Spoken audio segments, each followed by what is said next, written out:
திடீர்னு ரஜினி சார் ஆபீஸ்ல இருந்து போன் வந்து உங்க நம்பர்லாம் கேக்குறாங்க. உங்கள இருந்து ஆரம்பிச்சு அப்படியே ஸ்ரீபிரியா, ராஜ்குமார், சுஹாசினி, கார்த்திக் தம்பி எல்லாம் கொடுத்ததுக்கு தேங்க்ஸ் சொல்றது எப்படின்னு தெரியல, எனக்கு நம்பரும் தெரியல. உடனே சிவகுமாரன் எனக்கு போன் போட்டு, தம்பிங்க 2 பேரும் அத்தையை காப்பாத்திட்டாங்கண்ணே, ரொம்ப நன்றி சொல்லுங்கண்ணே அப்படின்னு அவர்கிட்ட சொன்னேன். அப்புறம் திடீர்னு ரஜினி சார் ஆபீஸ்ல இருந்து போன் வந்து உங்க நம்பர்லாம் கேக்குறாங்க.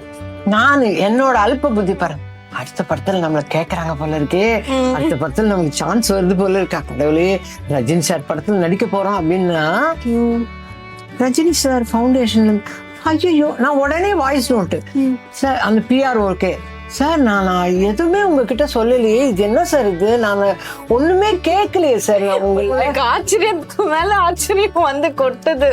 உடனே ரஜினி சார் எனக்கு வாய்ஸ் அனுப்புறாரு, இதை வந்து சுகாசினி சொன்னாங்க, நல்ல விஷயத்துக்கு தானே சொல்லியிருக்காங்க, நீங்க நல்லபடியா போய் ஆபரேஷன் பண்ணிட்டு சக்சஸ்ஃபுல்லா வருவீங்க, எல்லாருக்குமே சந்தோஷமா இருக்கும் நீங்க நல்லபடியா இருக்கிறது, எவ்வளவு சந்தோஷமா இருக்கும், கடவுள் உங்க கூடவே இருக்கிறாரு அப்படின்னு சொன்னாரு.